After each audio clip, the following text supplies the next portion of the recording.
Olá a todos e a todas, sejam muito bem-vindos ao Hello, PODEM. everyone. Welcome to CODA BR 2021.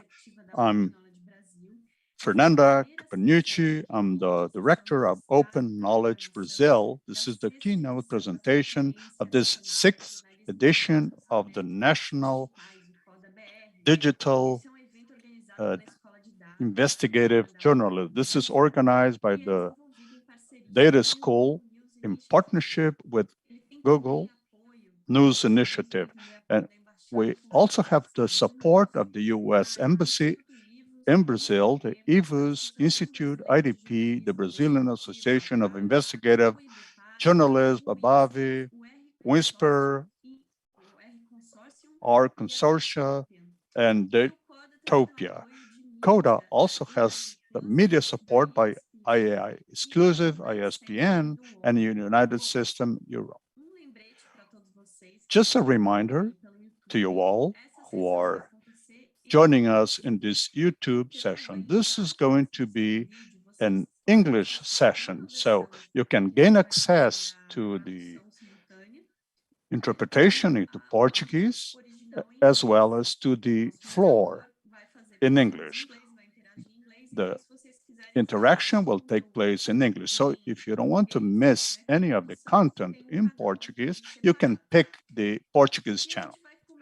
And we're going to start tonight with a very special way with our guest speaker, Jim Albrecht. Then we're going to have a Q&A session. Get ready. You can ask your questions in Portuguese in the Q&A feature, and our chair to mediate this will be Marco Túlio Pires from Google News Initiative Brazil. So welcome to this new edition of CODA BR, you who joined us since the very beginning in the first edition. Thank you so much, Fernanda. Good evening, everyone. Good afternoon, Jim, who's listening to us, joining us from California. Welcome. Jim is going to deliver a presentation to us today, how investigative journalists can be improved greatly. So it's a great honor and pride to me to invite Jim Albright, who works at Google, and he runs the news ecosystem at Google News. He also working with Subscribe with Google and the local experiment initiative, also with Google Training, Google Studio, and Pinpoints, and many other products destined to journalism and to newsroom. Before Google, he worked at many other companies since the very early days of digital software. He worked at Samsung Smart TV also, the customization of news at AOL, and also broadband services at home. So it's very nice that Jim Albrecht is joining us tonight. So you can start thinking about questions to address him. You can send them in Portuguese to the Q&A feature. And I wish you all an excellent meeting. And after Jim's presentation, we are going to start our Q&A session. So enjoy this meeting, and I wish you a very good presentation.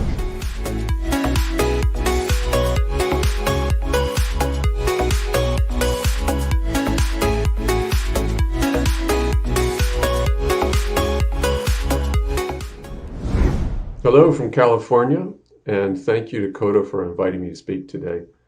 It's really an honor and a privilege for me to address this group. I run the news ecosystem products at Google, but many years ago, too many to count now, I started my career as a fact checker at the New Yorker magazine, which was a deeply formative experience for me. And so the journalistic craft of sourcing and research, being sure of your facts, has been an abiding interest of mine over the years. And maybe even more broadly than that, I think the epistemological problem, like how do we know things? How do we come to certainty about them? And how do we seek to convince others of the truth of our convictions has also been a little bit of an obsession for me. I think if you're a person who is watching the news these days, it's really, it's kind of an unavoidable thought, right? We're really at this sort of fulcrum moment globally when it comes to questions of how societies come to understand reality, how they share knowledge in order to have a common vision of themselves and of the world. Both the tech industry and the news and media industries are playing really large parts in the drama of, maybe what we could call social epistemology. And frankly, it doesn't look like any of us are doing a really great job at it because we see, with every passing year, it feels like there's less consensus about what's real, what facts are true, who can be trusted to report them. And at a moment like this, it seems really imperative that institutions work together to try to understand the nature of the problem and build new structures of transparency to provide greater clarity to citizens and more oversight both of their governments, but also of the institutions themselves. At the same time, this seems like absolutely the last thing that anyone is likely to do at this moment because the institutions themselves don't fully trust each other. I'm sorry to say that I'm not coming here with a grandiose solution to the problem. I don't believe there will be a Deus ex machina moment when blockchain or AI or Silicon Valley venture capital descends from the heavens and comes down upon the profession of journalism, thereby rescues liberal democracy. Rather, I plan to spend the balance of this time reflecting on the smaller ways that we can help make things better in spite of there being no magical overarching solution. We're all, of course, citizens of different countries and political partisans, employees of corporations, adherents of religions, and we're also still free individuals, and we can make our own decisions and invest in our own relationships and take our own leaps of faith. And these individual acts are not without consequences as to whether events conspire to the good or whether they conspire to the bad. I was recently thinking back at that now long journey that took me from my post as a 22-year-old fact checker at the New Yorker, and then on to writing Talk of the Town stories for that magazine, to freelancing, to moving out to Silicon Valley to work on the early web, and on to my current role at Google. And it's hard to overstate the differences between these two worlds of the tech industry and news media. And I have to ask myself, what do we still have in common? And of course, there are actually quite a few things, right? Importantly, for the purposes of my talk today, there's the shared role that we have in keeping the public informed about both their personal interest and matters of civic importance. But one other thing that our industries have in common is this. In its own way, each follows the money, right? Journalists do this to discover the hidden exercise of power. The tech industry does this to fund its latest enthusiasm, or rather, the enthusiasms themselves are driven by the flow of capital. And that's why you see hundreds of millions of dollars flow to pets.com or an app that enables you to say yo to a user of the same app, or a bike lock that emits a foul stench when thieves try to tamper with it. And of course, a machine that does 50 different blood tests almost instantly, or maybe not. But perhaps more important than the money wasted on failures and frauds is the money spent on success. I had a job many years ago running a news personalization team in a relatively large company that also had a very significant ad network. And successful content recommendation systems at that time were still more or less an emerging science. And there had been some progress made by, notably by Netflix and Yahoo at the time, Google. many others. But I went to an internal summit at the company for the various personalization teams so that I could learn more, particularly about the ad targeting technology the company had developed. To make a long story short, they were way ahead of us, right? The ads team had a comparatively massive team of engineers and math PhDs modeling behavior and incrementally notching better and better performance. Good personalization in advertising immediately translates into revenue, so the investments are pretty easy to justify. On the content side, the relationship is quite a bit less direct, and so the investment in making people happy with good content targeting was much less than the investment that had been made in making them a little bit less unhappy with good ad targeting. And the obstacles to success were quite a bit greater. At the conference, I remember pointing this out to the executive leading the ad side, that, advertising had the advantage of always being a false positive. People didn't ask for the ad, and they don't really want it. So any minor improvement you can make in the advertising targeting makes it feel less irrelevant, and it's great progress, even at the cost of making other things marginally worse. But content personalization starts with the opposite assumption, that everything will be relevant, and if it's not, it's a failure. Users have a pretty low tolerance for false positives, and if the algorithm screws up a few times showing users things they're not interested in, they start to lose confidence in the product, and you lose your audience. With ads, it hardly matters. They didn't come for the ads anyway, so showing an ad that isn't quite relevant because the algorithm didn't improve things isn't really any different from showing ads generally. So the two domains require a little bit different thinking. This very important executive I was talking to kind of looked off in the distance as I was saying this, and maybe he was struck, by a thought that was new to him, and I thought, this is it. This is my moment. I'm impressing this important figure, and maybe he was going to see, we'll be able to take this investment that he had made in ad targeting and bring it to bear on the content experience and make it much better for everyone. And then having integrated this new perspective into his thinking, he turned his gaze back to me and he looked at me with absolute confidence and he said, "Yeah, I don't care." And fortunately, there are a lot of companies to work at in Silicon Valley. And look, it's not an important ethical question, right? There was no great consequence for society that hung in the balance of the fact that 10 times as much effort was put into targeting advertising as was put into targeting news articles. The point really is that he revealed something fundamental to my naive self at that time. I don't care is really the default response of capital to the needs of a civil society. Capital does not care. It cares only about shareholder value.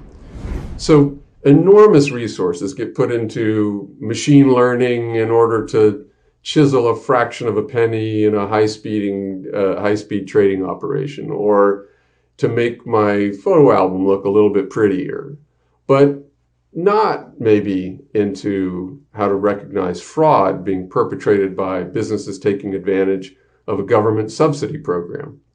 And the research tools available to the average entry-level paralegal will far outstrip what all but the most advanced newsrooms can give to their reporters. Of course, it's larger than tech. I don't care is the default response of capital. It affects how capital flows in all industries. Yeah, it shapes how venture capital is invested and how tech companies reinvest earnings, but also how private equity, also known as vulture capital, looks at harvesting value from news organizations. It affects what medical ailments and drugs get studied. And media companies are no different. When confronted with the harm that some of their favorite regulatory efforts might cause to user privacy or the integrity of search engines or the health of the open web, we hear the same refrain from them. I don't care. Doesn't matter what industry or company, really. Your owners and shareholders want more. I raised the pervasiveness of this problem, a fundamental problem of capitalism and culture, not so that we can all despair and decide to move off to a remote ranch and hide until the darkness falls over all of us, rather so that we can act together to make things better. Now, I will not abuse your hospitality too much by using this as an opportunity to propagandize for Google, but I will at least say this. One of the reasons that I can be happy in my current job is that I feel an ability to act towards solutions. I'm allowed to care. And this is an attribute that I treasure about the company, and I believe it's one of the reasons consumers go to Google as a solution to misinformation, to clarify if a claim is true or not, rather than seeing it as one of the causes, right? We're allowed to care about the authoritativeness of our search results and about how search, were it not for that concern, could become gamed by purveyors of misinformation. More than that, we're rewarded for caring. We're told we should care about the health of the content ecosystem that we distribute traffic to. We're encouraged to experiment with ways to make it healthier, how to make sure diverse and authoritative voices are brought into search results, how to reward original reporting over aggregators and rewriters. We're allowed to care about how COVID was disrupting already fragile news businesses and to deploy money in the form of the Journalist Emergency Relief Fund to shore up over, I think, 1,000 small newsrooms in Latin America alone. And we're allowed to care about big questions at the intersection of society and technology, like the one I mentioned already. That concerns me a lot, given how much change and disruption has affected the news industry, its distribution, its business model. How can it be that the craft of journalism has changed so little? Yeah, the existence of online resources has made some things much more convenient. Search engines, Google and others themselves provide great advance and utility, but for the most part, the same laborious work of developing sources, getting access to documents, finding connections between people and organizations involved in the story, doing interviews, transcribing, writing, checking, all that remains unchanged.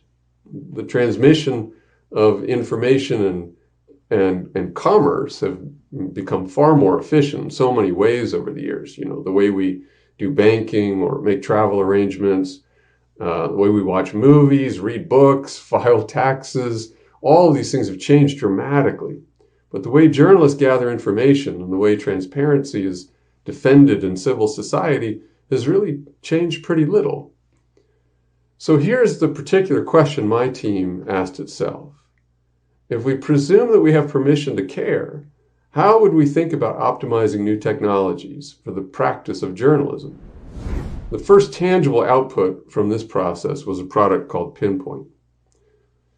We knew that journalists regularly come into possession of large caches of documents, whether through FOIA responses or other sources, and that often these documents were marginally searchable, sometimes hard even to read, and sometimes in difficult formats.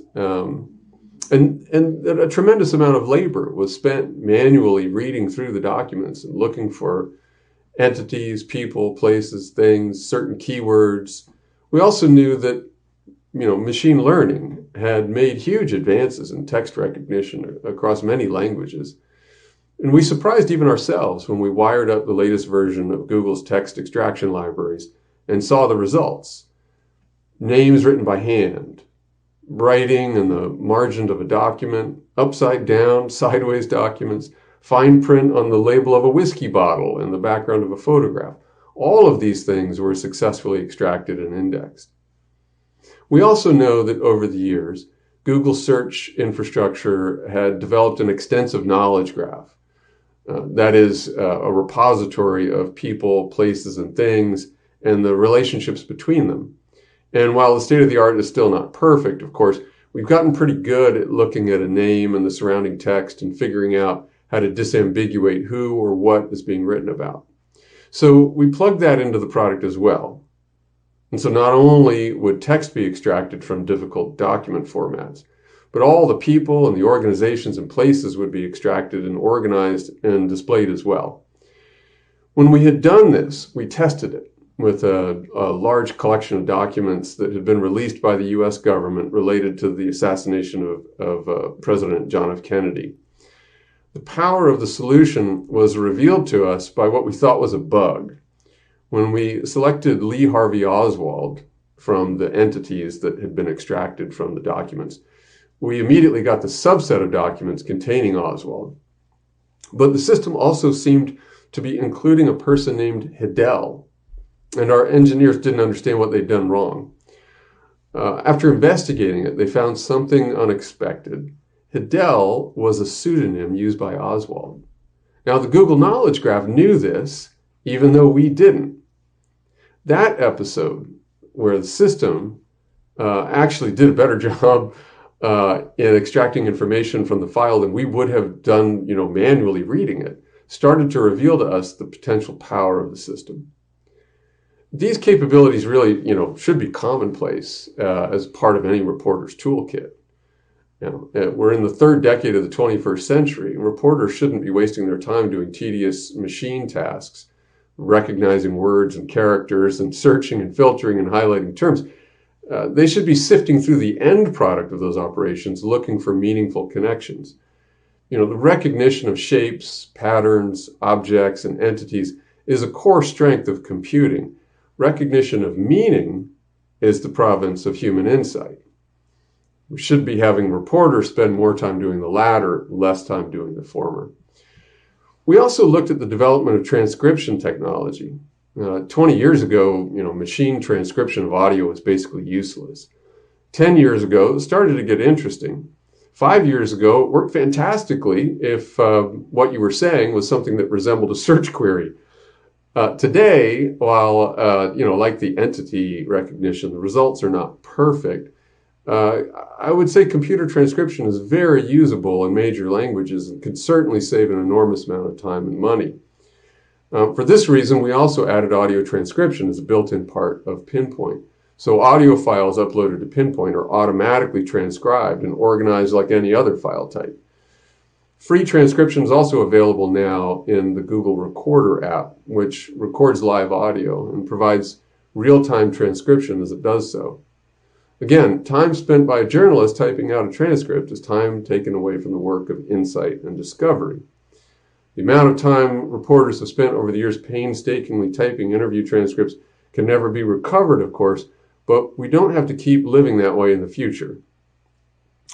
Another enormous tax on reporting we discovered when we went out into the field and talked to people happens, of course, with structured data. And I'm sure this will be near and dear to the heart of many people in the audience today.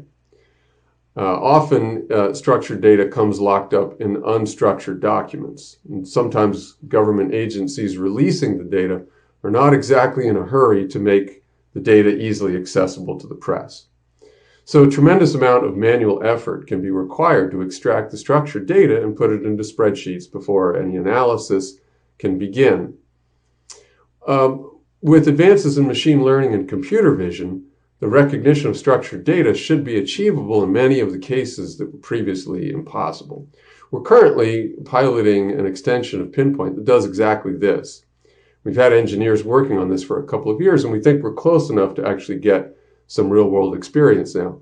Basically, the product enables you to upload your documents, give the service some guidance in terms of the data you would like to extract, and the algorithm will then look for that, matching patterns in the entire collection, extracting values, putting them in spreadsheets and organizing it in an automated fashion. So importing 1 million tax forms of the same type, extracting that data into a spreadsheet should require roughly the same amount of time and effort as is required to import one. Over the coming months, we want to refine that product in collaboration, with some of our partners in newsrooms so that we can ensure quality and provide mechanisms for journalism to guide the process where ambiguity might exist or where the algorithm might get confused and need additional help. By bringing together all of these capabilities, the transcription, extraction of text, understanding of entities, reconstruction of tabular data, we hope to remove an enormous tax from the lives of journalists and empower them to do the important journalism more easily and quickly. But we need you to help us understand how to make these tools really serve you well and grow to their full potential.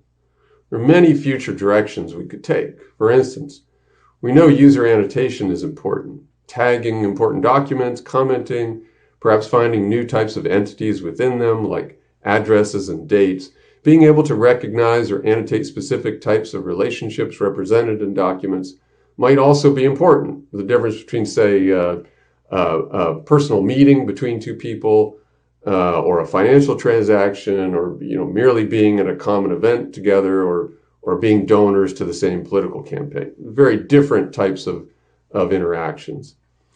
Or we could also, potentially construct an automated timeline from the events and the documents that a user has tagged as important.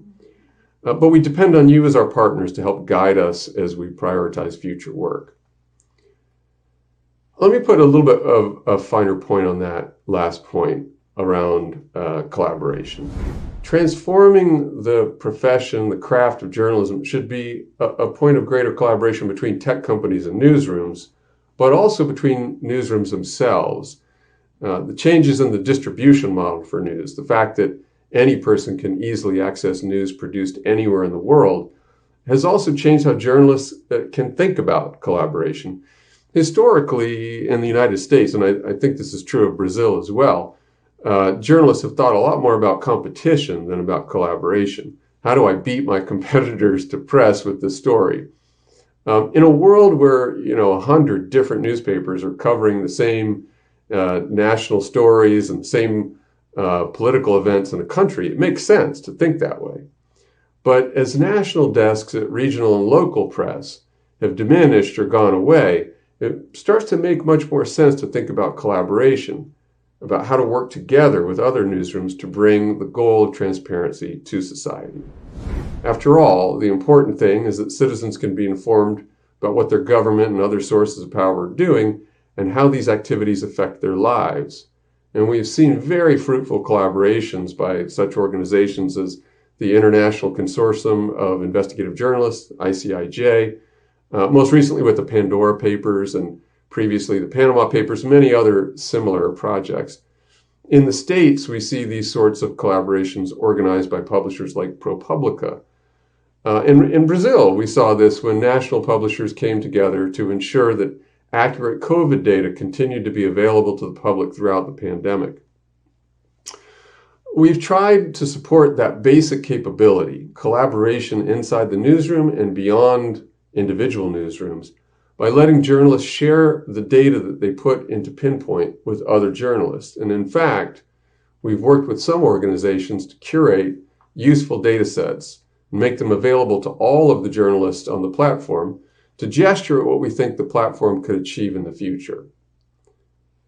So why do I want to do this? Why do we care about turning this tool into a platform that aggregates a lot of documents across newsrooms? Well, part of the reason I raise this question is that one thing I've discovered since working at Google is that no matter what you do at Google, someone is going to attribute to it a brilliant, nefarious plan to take over the world. It's often very impressive. These people show a lot of imagination, I think, just to come up with so many brilliant, nefarious plans. Really, if it were only that easy to take over the world, we'd be all set. After all, Alphabet comprises dozens of products and many separate companies, from self-driving cars to drone delivery to attempts to make people live longer and of course, search. But I'm afraid the only one of these that really makes a ton of money is search. And it makes so much money, it would probably be a little silly to think that anyone in the Google finance department really cares about my efforts to aggregate public documents. However, in this case, I do have a secret plan, and I'm going to ruin it by telling you exactly what it is. And what it is transparency. I want to build tools that are so useful to you that I end up tempting you into creating a world of much, much greater transparency. Because the only way I see to get out of the doubt, the disorder that the world is mired in now around, what can be trusted and who can be trusted, is to do a much better job of showing our work, and that means primary sources. The Tablet magazine in the United States recently published a series of articles about COVID and the development and promotion of vaccines, and about the vaccine skepticism that followed. The article goes into great lengths to point out that authorities repeatedly undermine their own credibility by failing and at times refusing to show their work. This was true of government agencies, pharmaceutical companies, and news publishers as well. And in this failure, they created these double standards, which encouraged cynicism and fanned the flames of skepticism and conspiracism.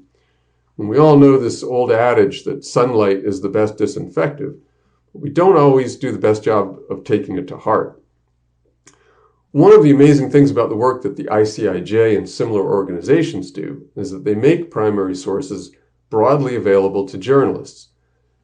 But for the most part, the whole universe of public documents released to journalists, say in response to FOIA requests, remain locked up in individual newsrooms or in private repositories of individual journalists. And of course, that's understandable when you're working on a story and you don't necessarily want to hand over these assets to your competitors. But as I've said, I hope that the tools that Google builds can help you be very effective in that private period of investigation. But I also hope that afterwards, after the story is published, you may see the good that can come from sharing that data with the wider community. We want to make that effortless for you because I believe doing so at scale and over time can unlock a really transformative future. And that is to say, if we can all work together to build an unparalleled aggregation of public data, we may unlock an ability to take the entities and terms that you're looking for and discover them somewhere else, in a data set you'd never thought to examine, may not even know existed. Imagine a world where you're trying to find a connection between a shell corporation and an individual and some other document obtained by a journalist in another country for a completely unrelated purpose reveals that the two entities listed the same address in two different documents. Imagine a product that not only makes that broad search available, but sends you an alert notifying you that this document has come online and asking if you'd like to see it. Possibly it could show you documents from many different sources that connect chains of entities together that help you unlock a story. Of course, this sort of transparency would only be possible if the collections of documents grow to massive scale over time. And that growth would only be possible if we learn to work together and trust each other in a much deeper way than we do today. Is such a thing possible? Well, I don't know. It requires a leap of faith at a time when, leaps of faith are not particularly in favor. It requires that we would trust each other at a time of great mistrust. It requires that we step aside from the view that our institutions are going to be perfect and infallible, and as soon as they're not, we immediately want to discard them. And it requires that we move beyond kind of narrow self-interest that makes us only concerned about our bottom line, right? It requires that we give ourselves permission to care. And I hope that that out of events like these, we find a path that we can all come together and say, let's give ourselves permission to care. Let's try to create something with our work that doesn't just embody effort, it also embodies our values and our dreams. Thank you.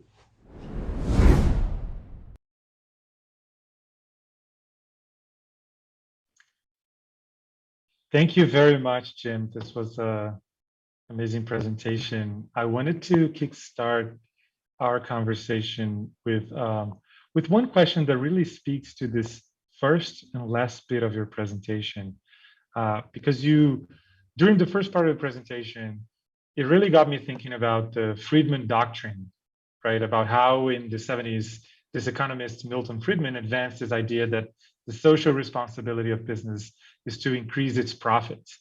And it feels like we rarely step outside of this box but I got the sense you were doing it, right? You were just by raising this point, you were making us aware of it. And then you bring this point about caring in the last part of your presentation. So how do you personally feel about this arrangement, about how capital is not allowed to care? Marco, you obviously really understand me, because that really is kind of, the heart, or at the heart of, I think, the problems we're confronting. And I don't, I'm not a public policy expert, and I don't have a simple solution for how the world should be organized.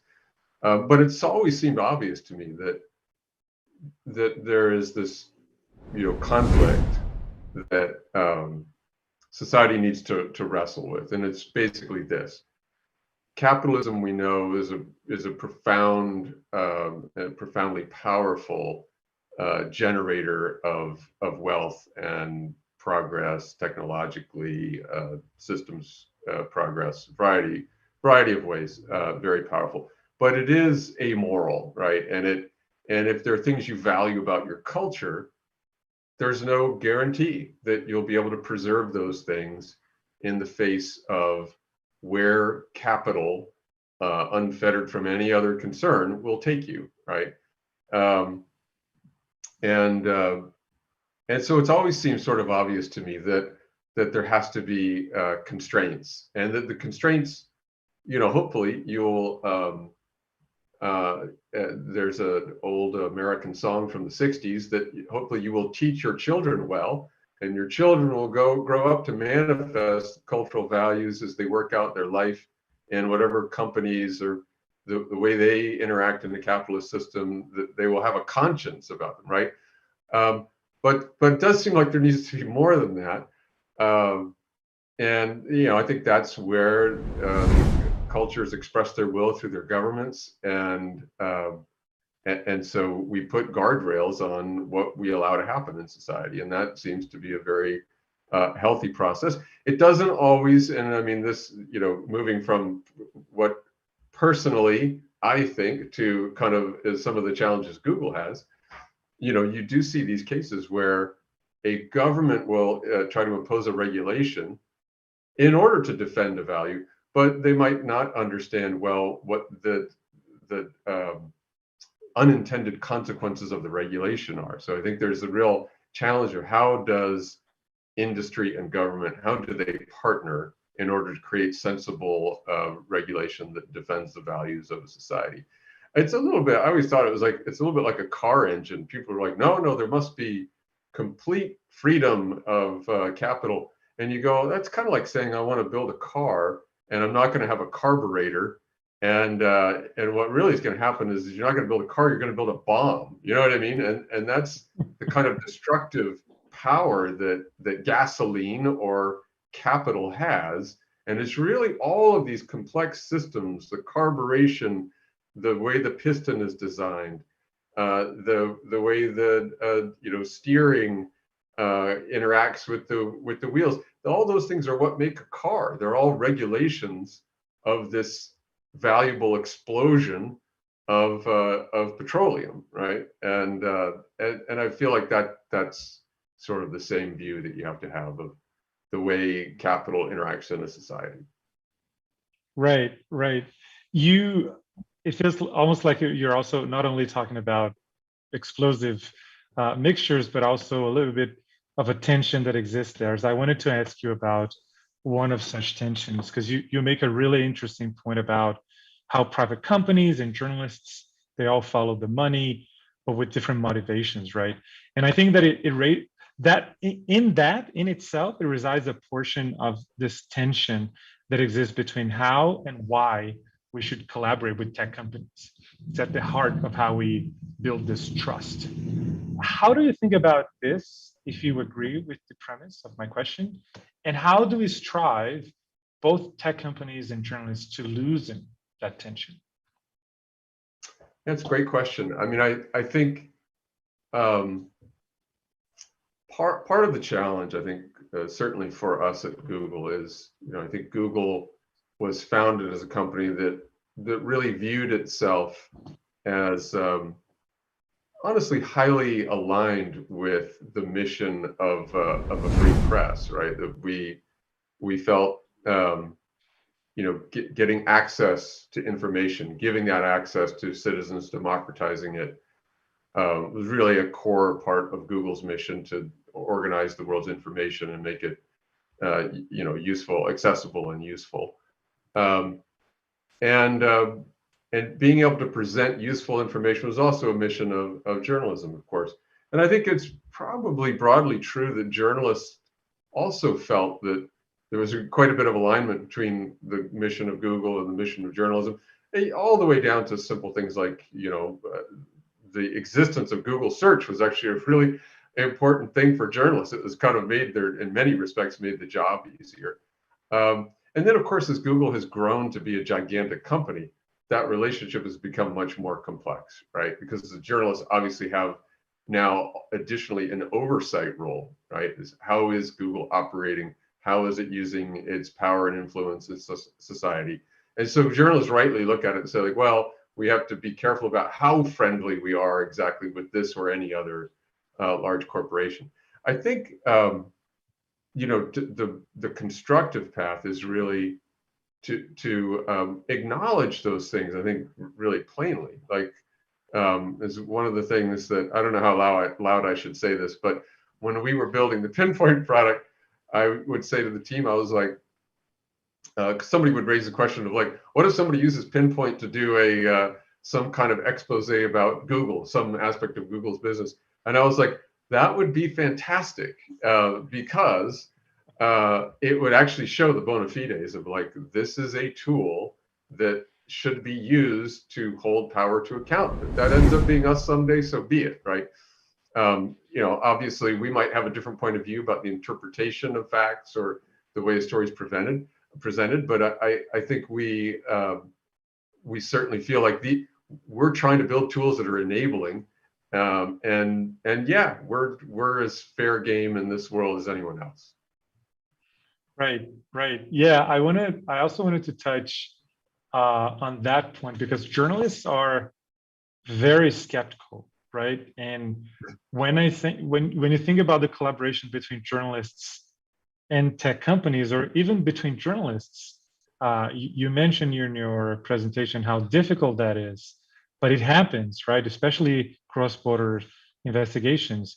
But when you talk about collaboration, especially between tech companies and journalists, how do you think, or what do you think the role of primary sources is in this relationship, especially when you think about getting tech companies involved and having, you know, acting them as a middleman or gatekeeping data sets, for example? If you were a journalist, wouldn't you absolutely go and try to find the original source of that file instead of relying on a platform? And what are some of the reasonable trade-offs that come to your mind when you're thinking about this? And we have a very similar question that comes from the audience from Carol Moreno. She asks, by creating an additional step between the source and the journalist, wouldn't it create problems like the necessity of updating constantly these data sets? Yeah, great questions. Things that we've thought quite a bit about, actually. And I think clearly, you know, access to data is important, but the provenance of the data is also really critical. So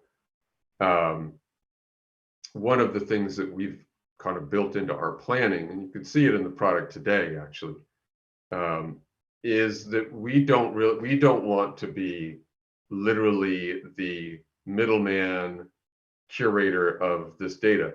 What we want is for the ecosystem to do that, right? So if you go into Pinpoint today, you'll see there are a number of collections that have been made public, public meaning available to all the journalists in the tool.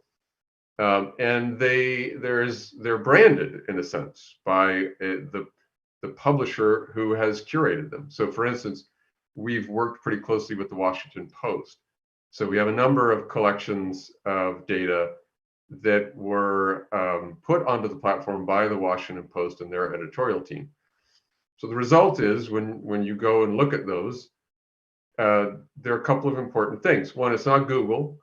We're supplying the infrastructure, but it's the Washington Post who is saying this is data that we have collected and that we're putting on the platform. And so whatever trust you might have in the Washington Post is probably related to how you're going to view the legitimacy of those collections.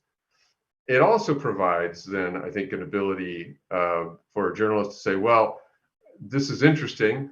I'm able to maybe understand this data in greater detail and make quicker use of it because it's on this platform.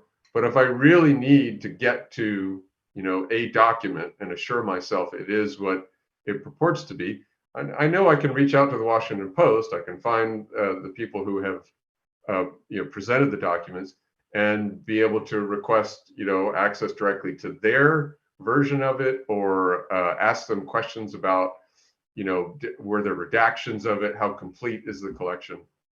And then I think to the additional question around updating, it is a thing that we have entertained in the tool itself. So there are collections where we have news organizations that are adding things regularly.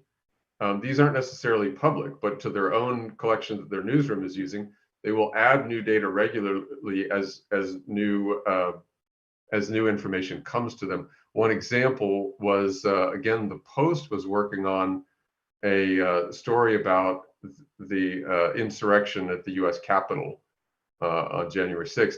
And they were getting court records in sort of disorganized schedule, right? Things would get released, they would access to it, and they wanted a number of journalists to be able to work on it, and so they were constantly adding more to that repository. You can imagine a public set being similar, where there is a curator, because again, we don't see ourselves as being in the middle. It's really something we turn over to journalists and newsrooms. A newsroom decides we're going to bring this data to the public or to the community of journalists, and they take responsibility for updating and curating the ongoing set of documents.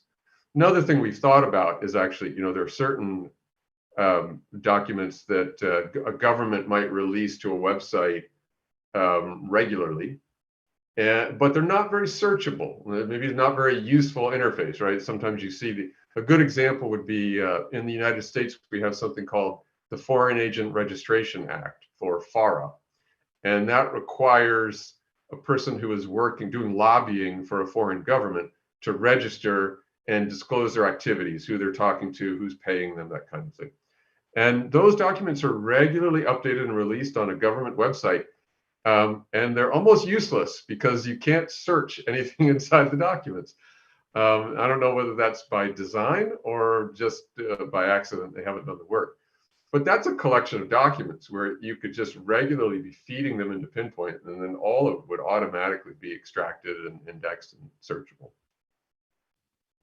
Yeah, I guess the good news is that we're actually trying this in Brazil right now, because ABRAGE, the Brazilian Association for Investigative Journalism, is also curating documents for Pinpoint. And one of the data sets that they were curating goes exactly to the example that you gave. It's about a Senate commission on COVID, and it's a collection that is constantly updated, and it's also a collection that it's mostly useless when you go to the Senate website, because it's just a gigantic amount of files. They're not searchable, but once you use them on Pinpoint, it becomes very powerful. So we're actually also trying that in Brazil right now. So doing a shameless plug here, go to Pinpoint and look for the ABRAGE data sets there for a curation of relevant data sets in Brazil. Okay, good. We have more questions coming from the audience. I would like to start maybe trying to focus a little bit more on the products that you talked about. There's one question that asks, are there any plans to incorporate technologies like computer vision beyond OCR in Pinpoint? or any of the Journalist Studio tools? There's maybe the answer to that would be, video is an obvious case that we have not addressed yet, and so the first part of that is probably just extracting text from the audio channel. But you could imagine being able to recognize objects in video. And maybe something that isn't what hasn't been clear already is if you put images in photographs in Pinpoint, there is a certain amount of computer vision extraction that will already happen. So if you put a photograph of certainly of a well-known figure, right? It's very likely that person will be recognized and they will be named, even though the name isn't mentioned. It will extract the fact of that person being present in the document from their photograph, and that name will show up in the index of entities. I don't know that we have any particular initiative to drive that farther. I would just say that part of the value of what we were trying to accomplish with Pinpoint is have it ride on top of all of this work that's being done at Google. So there's a team working on that kind of computer vision recognition of entities and objects, and so the benefits of that advance will automatically flow through into the product because we're sitting on top of those technologies, right? So as that tech stack gets better and better at recognizing people and places and things, those benefits will just flow into the product automatically. Right. There are a couple of questions that are very similar, one coming from Rafael Gomes and the other coming from Adriano, because journalists love, data journalists especially, they love their tools, right? One of the most beloved tools in the ecosystem is Google Refine, now known as Open Refine. And there's a particular appetite for open source tools, especially open sourcing tools, because journalists are very skeptical. They need security, working with their data on their own computers, et cetera, et cetera. Are there any plans of also creating open source tools? There's one question related to Pinpoint, even to release parts of it as open software code, or even other tools that we are creating. Are there any plans to adding an open source layer to that? Yeah, it's an interesting question. I've raised this with the team several times about like what would it require. It's a little complicated. I mean, so basically the conversation we have is always me saying, well, could we? And part of I understand the questioner is asking from a point of view of like it helps address the skepticism part. For me, I feel like it also just it helps make the tool will probably advance more quickly if we enabled a broader set of developers to work on it, right? Which is my agenda. But it's a little complicated to get. It goes back to the immediately prior question we were just talking about, which is to the extent that we're sitting this on top of things that may still be proprietary Google interfaces, it becomes challenging to figure out how do you actually open source it in a way that is functional from a tech stack perspective. The thing we've thought about doing is saying like, well, could we put it on Google Cloud as an open source project that links back into core Google infrastructure, but it still has a layer that can connect via API to those services, but then you open it up to a broader community. We don't really know the answer to that yet. We haven't drilled all the way down to figure out how plausible it is, but it is certainly something that's pretty interesting to us. It might also, the other reason I think about it is this, like we spent a lot of work in the last several years building out Pinpoint, and we're not done. There's a bunch of features that you saw, some of the ideas we'd like to build onto it, but it's closer to the point now where you feel like this is now a real product. It does what, there's a lot of newsrooms who have used it and said, hey, this really was helpful to me in this project, or we wouldn't have been able to do this thing without it, which is great to hear. But it also starts to make you think, well, maybe if we could open source it, we'd be able to, you know, turn over the management of it to a different group of people, and we could take this core Google team and they could focus on the next thing, right, and try to build that. Right. So it's certainly something we think about. I don't have a clear path to get there yet, but undoubtedly we'll continue exploring that in the next couple of years. Yeah, that makes sense. Pinpoint especially is getting a lot of traction in Brazil, particularly because of the work of Abrage. So we're very happy there. But some journalists they've noticed that currently only organizations can upload, you know, data sets to become public on Pinpoint. Are there plans to expand that policy? And how do you deal with the risk of uploading false documents or fake documents? Is there a risk to be, you know, to get a very large data set or come to a point where there's so much data in there that the moderation fail-safe fails us? Yeah, definitely a concern, especially a concern when we have thought about, you know, there's a future you could imagine where the documents are available broadly to the public, right? And there's actually some interesting things you think about as, you know, kind of farther out. Like you think 10 years out and you say, what if there really was transformation in terms of the volume of documents from your government that are made publicly available? And journalists are working, kind of finding connections or meaningful documents, stories amid the documents, and they're annotating and highlighting things. And then maybe there's a general public facility where the public can come in and see the work that journalists are doing firsthand. And so it's a really interesting future vision of what journalism could look like. But it also brings up all these questions then about, oh, if you open it up to anyone, could they come in and say, oh, I found a document that demonstrates what, right? Here, I'll give you an example, right? This is happening currently in a major way where somebody I know who's very skeptical of COVID vaccines said to me, well, I mean, don't you know that 10,000 people have died from the COVID vaccine? And I was like, that is the craziest thing I've ever heard. Why would you say that? And so I went and I tried to understand, where is this person getting this?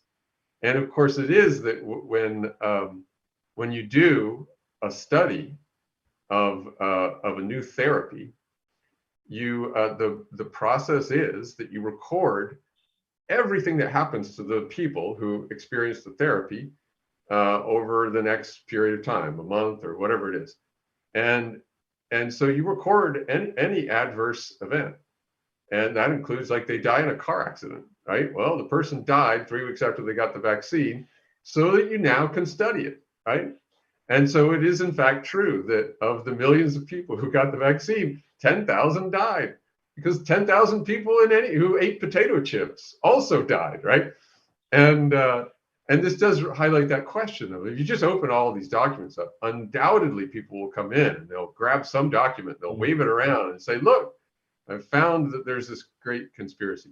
So for now, we look at it as a place for journalists to work. And going back to the questioner's original point, there is no restriction on who can upload documents. If you're a working journalist and you get access to the tool, you are able to upload documents to the system, and eventually we'll be able to share them publicly. Now, what publicly means is among other journalists. And that's why we think indicating the provenance of the collections that are shared is really important. And because we're presuming that, you know, professional journalists will in fact look at, well, who is the person that uploaded this material? And if it's an individual and I've never heard of them, I'll probably want to be cautious about how I then go and use those documents, or I'll want to know more about it, right? So there's some level of trust that I think we have with the community of journalists that makes us comfortable moving ahead as far as we're going, today. Right, right. That makes a lot of sense. We have more questions coming in. There is how, there's this external perception that Google sometimes gets uninterested in projects, right? And maybe will discontinue, but to put it mildly. So one of the questions is about how to deal with the risk of products being discontinued. Is there any worry in that sense? Because you spend a lot of energy building that relationship and trust with the community. And then they also spend a lot of energy, learning the tool and, investing their times and their resources on that tool. And then at some point, a PM somewhere decides to close shop. How do you guys think about that in this context for Journalist Studio? Yeah, it's something I think about a lot. It's actually, to be overly transparent with you, which, Marco, you should never You should never let me out. I was going to say, people are joking in the comments, like, give back my Google Reader. I know. I've tried to figure out many ways to sneak Reader back in, but I haven't figured out the path yet. But you were saying, no, I was just saying, let you out. Yeah, you should never let me out because I'm overly transparent. But one of the going back to the prior question, one of the reasons I'm really interested in the open source option is that it stops Google from losing interest in shutting the thing down, right? Once you have an open source community, then it no longer becomes subject to the whims of an engineering manager who says, I want to take these people and put them on something else. So I mean, I have here's my actual response to that is I'm not worried about Pinpoint going away as long as I'm at Google, because if somebody else said you need to shut that down, I would rage quit, or so, I would lose my mind. Yeah. But I am worried about, like, well, what if I took another job someday somewhere else? What happens to it? And that's where I think it would be one of my goals, to accomplish before I would leave Google would be to make sure that that Pinpoint does have an external, like an open source manifestation of it. Right. Yeah. Thanks, Jim. I know there's, not much you can talk about what is being in development, but anything you can share, because there's also questions in that direction. Like, are there any other products that Google for journalists are, in stage of development, something that can be like teased out or just to get folks inspired or excited? What's coming, Jim?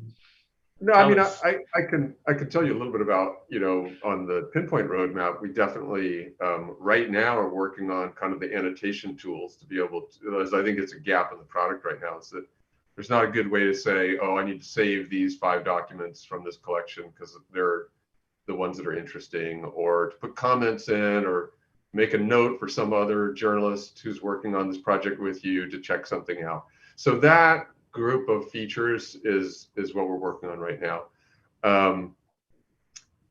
Obviously, the project of being able to extract structured data from forms, that is something that we're investing in heavily right now.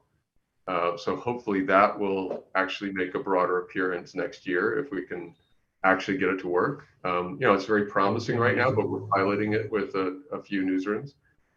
Just to see if we can handle. The real challenge on that one is, like, if you take the easy case and the product works great, it's 100%, it's fabulous, right? And then you get to some of these crazy forms that almost a human can't read, and it's challenging. So you need it to be effective enough that, if half the time it just doesn't work, then it's not really shippable as a product. But we're hopeful we'll get somewhere this coming year. And then I think one of the things we noticed with Pinpoint is that, and again, this is just about the advances in the core technology being so good over the last 5 years, that the transcription has gotten so much better that feature of the product has just become really useful to newsrooms in a way that we didn't necessarily anticipate. So we are kind of thinking about breaking it out as not separating it from Pinpoint, but breaking it out into a kind of separate front door and make it a little bit more directly oriented towards the interview transcription use case, and just make it a little more straightforward about like how you could transcribe an interview and have it show up and be analyzed. Right. So speaking of the future, we also have a question about the future of possibilities that are related to investigative journalism from the possibilities of this web semantics layer. Are you guys thinking about that? And if so, how? You mean like maybe we can get the questioner to fill us in a little more on the details, but I think there's a bunch of stuff we've invested in with respect to Pinpoint, and there are a couple of related thoughts to that go towards that larger collaboration effort. Let me explain what I mean. If there's a follow-up, please ask the follow-up. But if you think about a world where you have massive, data sets, and journalists can go in and search across all of that data really easily, there are a couple of things that you could start to do that are pretty transformative. Let me tell you, give you an analogy first. I don't know if you're all familiar with genealogy sites, but one of the things that is kind of common to genealogy sites like Ancestry.com is that so a lot of similarities, right, to the way journalists work. Is you have all of these primary sources, and you do a lot of searching in the primary sources, and you try to find connections between different people. And when you think you found a connection, you then create some metadata, and you say, I think this is what the connection is, right? There's a person from 1850, and I think that's my great-great-grandfather, and my great-great-grandmother is his daughter, and her name is this, and you connect them, right? And the data structure is called the family tree. And that data structure, so there's two layers of data. There's the primary source layer, and then on top of it, there's the family tree layer. And there's a little difference in the way you treat those, right? Because the family tree layer can be wrong. Right? Basically, anybody can go in there and say, I think this primary source is talking about this person that maybe is related to this other person. And I know they can be wrong because I went into Ancestry once and just to understand how it works. And I spent several hours there, and I found that I am related to Jesus.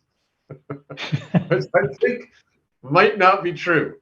But anyway, I found my path all the way back to our Lord and Savior. How did that happen? I don't know. But obviously some people invested a lot of time, and they created what are probably very spurious connections. But still, it's very useful, right? Because if you stop short of trying to say you're related to Jesus, there are some useful things where you go in and like I always joke with people, I'm like, if you want to do your family tree, the best thing you can do is nothing. Because if you wait 5 years, somebody else is going to do it. And then all you got to do is go in and say, oh, look, they already built. All you got to do is 2 generations and the rest of it is done. And you think about the comparison to journalism. You go, look, there's all these primary sources, and you're trying to get your hands on it. And that whole process can be very difficult. And when you finally do, you pull all these documents together, and you find a connection that tells a story, right? And so you find these connections, and then you actually do the work of the narrative work of telling the story. And then your editor screws it all up. No, I'm kidding. Your editor makes it perfect, and then you publish it, and so the narrative is left for the public, but all of that work the family tree layer, the connections that enabled you to tell that story, is lost, right? So the next journalist that comes along, they don't get any of the benefit. Well, they can read the story, but they have to like manually decode that back into the work you did. And so I feel like, I'm sorry, this is a long answer, but I feel like at that semantic layer, there's a great opportunity to say, aggregate all the primary sources, but then also let journalists annotate and say, here's who these people are, here's how they connect to each other, and store that data as part of that semantic layer of who the world is and what, the entities on the internet. And then the next person comes along and they're actually able to see that this corporation is related to this individual and how, and it's done for them, right? And it's like that person who goes and doesn't do their family tree for 10 years, and then they come on and they say, oh, the work is done.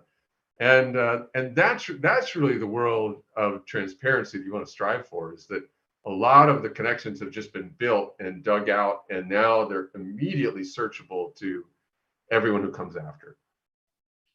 That's interesting, because one of the not immediate, but I think one of the tangential consequences of this is related to one of the questions, which is like, how can you leverage, or how are you thinking about future developments in applications of annotating and curating that data with one of the biggest challenges that journalists have today, which is fact-checking and using artificial intelligence to do that fact-checking, or auto fact-checking in real time, etc. Are you guys also thinking about those challenges, and if so, how? Yeah, I have this crackpot idea, but people tell me I'm wrong, so I wouldn't put too much stock in this, because I'm told by very smart people I'm wrong. But I have this idea that again, like I'm just being totally grandiose, right? But why not? But if you had the world where you had this aggregation of all these primary sources, and you could go into it and annotate the entities and the connections that were important, the events that happened that were important, and then let's say you could reference that material in your actual article, right? So, and I'm not saying you're going to have this like academic paper. You still write the article like you'd write it today, but that in the metadata of the article, there would be all these connections to the actual primary source documents. And let's say you had let's say there were some approved CMS systems, right? You say, okay, WordPress, and let's say some big companies like Microsoft or Google had CMSs, and they could understand this metadata that was showing the relationship between the claims in the article and the primary sources.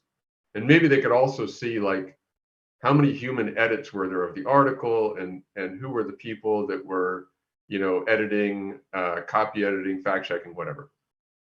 And so this is just like if you use Google Docs today, you can look at the revision history. And if a human actually spent time writing a document, you see there's just a million edits, right? You're just like, I added this and I added this, and then somebody else came in and they did this. And if you look at that, like just common sense wise, you could go, oh, I can tell the difference between a document where somebody did the work and somebody who just stole it, right? Or just copied and pasted, right? It's a really different revision history. And if all that information were flowing through in some kind of metadata claim from a CMS to like Google's crawling and indexing system, it looks to me like it'd be really powerful, right? To say which claims actually, what's the provenance and the legitimacy of these claims in this work. But people tell me I'm wrong. So anyway. Play the devil's advocate. What's their counter argument? Yeah, I think it comes down to a couple of different things. One angle on it is that in order for it to be a useful signal to Google ranking, it has to be like a huge percentage of adoption, right? Because otherwise it's just some kind of special thing that a couple of publishers get, and it's not really fair to the ecosystem and doesn't end up getting a good result. So unless you're trying to get folks to use claim review, right? Yeah, exactly. Right. So it has to be really broadly distributed. And the second thing is the ranking people claim that they can figure all that out anyway, right? Because they can do things like they can look at documents and understand the relationship between them based on common semantics, etc. Right. Anyway, so we don't need all of that metadata. Yeah, time will tell. Time will tell who's right. Right. Time will tell. So we're approaching the end. We have 8 minutes, so I'll squeeze in a few questions still. One of the questions that come from the audience is, so obviously Google is a private company. It has a massively popular product called Search that you mentioned that, folks at Search won't care about, what you want to do with journalism ecosystem and how it influences their business. But so if that is the case, the question asks, what are the internal KPIs that are expected from your team for products that will serve journalists? Mm-hmm. So I have I have a weird assortment of KPIs. We have an internal goal to make more deeper relationships between our users and publishers. So that's a big one. Now the KPI on Pinpoint is actually about the number and the diversity of the newsrooms who are using it and benefiting from it. And part of that is, I think, from our perspective, part of the value of Pinpoint is, or maybe let me step back and tell you why any of this makes sense to Google, right? From Google's perspective, what's important for search to continue operating the way it does is that we're able to organize the world's information and make it accessible and useful. And you probably know that there's some concern in the world that the web has seen its best days, and that now all the young people are consuming data from Instagram and TikTok, and there are a lot of things about those experiences that they're better integrated and they're more performant. And the web is a little bit like, interstitial ads and GDPR consents and like all of this kind of crap, and the pages are slow, and so there's a lot of things in the openness of the web that the openness is great, but all of the complexity that comes into it because of that makes it in some ways a much more challenging environment. And if the web doesn't work very well, that's kind of a threat to Google's core business. So where there are cases where as in the news ecosystem, where you say, well, small newsrooms are struggling to be able to contend with the technical challenges and the business challenges, that's a problem for us, right? Because it suggests maybe in the future, the web doesn't have this massive value proposition of content. And so things like Pinpoint and Google News Showcase are about how do we actually empower these small newsrooms with tools that, in the case of Pinpoint, makes the cost of production much lower, so we can be sure there's going to be a supply of high quality content. And for us, that means from a KPI perspective of, the New York Times is probably going to figure out how to build a fancy document analysis tool on their own. Yeah. But small newsrooms aren't. And so we have the capabilities, we should make that available. Similarly with transcription, that's why you see that. These are ways to reduce the cost of these newsrooms that are struggling. It's kind of the flip side of things like Subscribe with Google or News Showcase, where there are revenue enhancements to try to, again, two sides: reduce costs, increase the revenue potential of these businesses, so that the web continues to be a robust place. Because if the web is robust, search continues to be very powerful, and that makes our business work. Yeah. Would you talk a little bit about, because there are questions, I also saw some questions on Twitter, there's a misunderstanding of why, because you just explained why Google is doing Pinpoint, but also there's a misunderstanding of how and why Google collects this kind of data. and what kind of impact it has in Google's overall business? Because Google is, a lot of people just think that Google is just, harnessing data or hoarding data from journalists. It's one more case that Google is hoarding data from journalists to capitalize on the work of small newsrooms. Would you talk a little bit about, the legal obligations and how careful we need to be with this data, just to make sure that there's a clarification about how we deal with this? So, I mean, two different questions in there. I think one of them is about like, how careful do we need to be with the data, which is very similar to like Google Drive, right? Like, we're not allowed to look at the data. We don't know what documents people were putting on, and very commonly we had one the other day with the newsroom where they were telling us they did a really interesting story with the tool, and they were really happy with it. They also had some feedback for us about how to make it better, and but we have to ask them. We're like, hey, do you mind telling us what the story was? Because we have no idea what they're working on, and we don't really have, there's no method for us to understand what they're working on. In terms of like the, what is the value to Google of the data? I know this is a common meme, and I think it's something that is interestingly misunderstood. But there's a pretty simple thing that I think is intuitively clear to most people when you say it. The reason why Google has a great business in search is that the whole nature, the fundamental nature of search is people come to us and they tell us exactly what they want. They tell us exactly what they're interested in. And if they don't find it the first time, they refine it to tell us even more exactly what they want. And you can imagine, again, just intuitively, I think everybody knows, when you think about how you use Google search, right? That expression of intent is incredibly valuable to an advertiser. You're running a business and you're trying to get, how do I get people to come and I'm going to start being a leather shoemaker, and I want to sell my leather shoes. And someone who comes and says, where can I buy leather shoes? Like whatever. Like that user is so incredibly valuable to you compared to just generally trying to hit a swath of the public, right? I mean, I remember I had this experience long before I came to Google.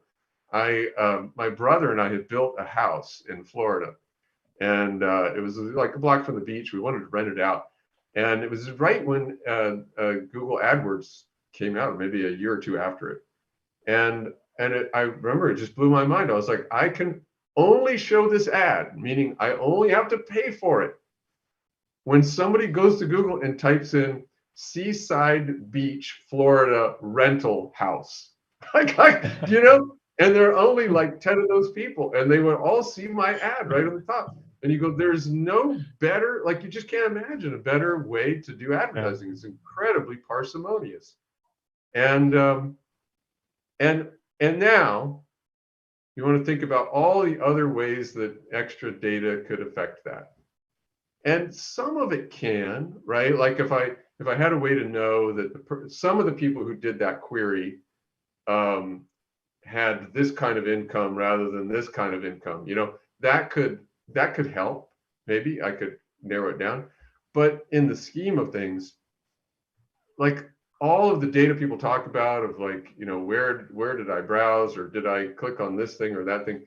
Like compared to that fundamental value proposition of someone is telling you exactly what they want, it's kind of very minimal, right? What you could get out of any of it, and certainly not from public documents or frankly even news articles. As we all know, news is hard to monetize, and the data resulting from consuming news articles for exactly that same reason is not very valuable for advertising purposes, right? Like, no, advertisers don't want to be next to car accidents and murders and insurrections, and they're not interested in targeting people who are interested in car accidents and murders and insurrections.